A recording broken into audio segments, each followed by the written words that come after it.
Sa kasaysayan ng Kristyanismo, may dalawang pangunahing uri ng pananampalataya tungkol sa kung sino ang Diyos, ang Trinitarian at ang Unitarian.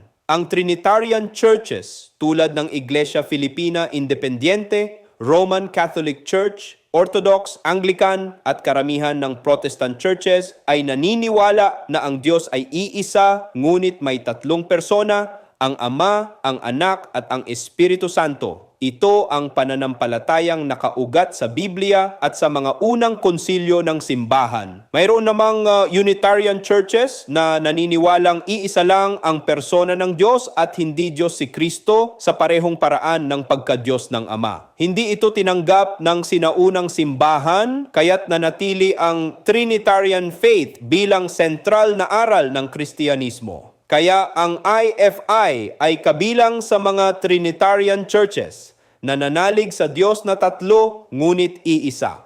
Ako si Bishop Tonyo, obispong migrante sa Europa at ito ang araling IFI. Magsamba, mag-aral, maglingkod.